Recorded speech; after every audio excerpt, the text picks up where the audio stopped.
Halo semuanya, perkenalkan nama saya Hardiansyah. Saya adalah mahasiswa dari Universitas Siberasia, jurusan manajemen dengan kelas MD 701, dengan mata kuliah manajemen hubungan industrial, dan dosen Pak Joko Suharyanto, SE MM CPOD. Kali ini saya akan mempresentasikan tugas saya yaitu terkait manajemen hubungan industrial.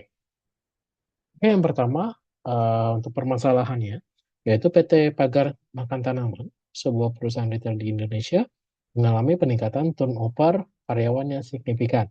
Banyak karyawan yang mengundurkan diri karena merasa tidak puas dengan sistem pengajian dan kurangnya perhatian terhadap keseimbangan kerja dan kehidupan, atau work-life balance. Di sisi lain, perusahaan kesulitan merekrut karyawan baru karena reputasi yang buruk di kalangan tenaga kerja. Situasi ini menimbulkan kekhawatiran akan keberlangsungan operasional perusahaan. Oke, lalu untuk cara mengatasi masalahnya apa? Jadi yang bisa saya berikan pendapatnya adalah pertama sistem pengajian yang adil dan efektif, yaitu evaluasi dan transparansi. Perusahaan perlu melakukan evaluasi terhadap sistem pengajian dan membandingkannya dengan standar industri. Sistem pengajian juga harus transparan sehingga karyawan memahami bagaimana gaji mereka ditentukan. Lalu yang kedua adalah insentif dan bonus. Pemberian insentif dan bonus sesuai dengan kinerja masing-masing karyawan akan memotivasi karyawan untuk bekerja lebih optimal. Pemberian gaji yang kompetitif dan memiliki benefit masing-masing tanggung jawab dan kinerja akan memberikan kepuasan bagi karyawan. Lalu untuk meningkatkan work-life balance, yaitu kebijakan kerja fleksibel. Perusahaan dapat menerapkan kebijakan kerja fleksibel seperti work from home atau jam kerja yang dapat disesuaikan untuk membantu karyawan menyeimbangkan kehidupan pribadi dan profesional mereka. Lalu yang kedua adalah sistem cuti yang memadai. Penerapan sistem cuti yang memadai juga akan meningkatkan keseimbangan antara pekerjaan dan kehidupan pribadi karyawan. Lalu selanjutnya adalah membangun komunikasi yang efektif dengan membuat saluran komunikasi. Buat forum atau saluran di mana karyawan dapat menyampaikan keluhan atau saran tanpa takut akan retribusi. Lalu mengadakan forum diskusi. Manajemen harus lebih aktif dengan mendengarkan aspirasi karyawan melalui forum diskusi, survei kepuasan kerja, dan pertemuan rutin.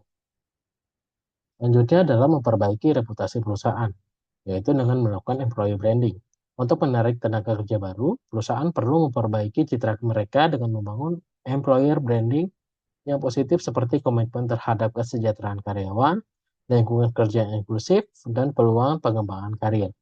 Lalu yang kedua adalah media sosial dan situs karir. Promosikan perusahaan melalui media sosial, situs karir, dan testimoni karyawan yang puas. Dan yang terakhir adalah program pengembangan karir dan pelatihan. Untuk pengembangan karir, perusahaan dapat membuat program pengembangan karir agar karyawan yang masih bertahan memiliki peluang untuk berkembang. Yang kedua adalah pelatihan dan mentoring. Perusahaan dapat menyediakan pelatihan, mentoring, dan jalur jalur karir yang jelas untuk meningkatkan loyalitas karyawan. Lalu apa sih peringkat kerja, peran serikat kerja dalam perusahaan? Yang pertama adalah wakil aspirasi karyawan. Dengan adanya serikat pekerja, karyawan merasa memiliki wadah untuk menyampaikan ketidakpuasan tanpa takut dampak negatif.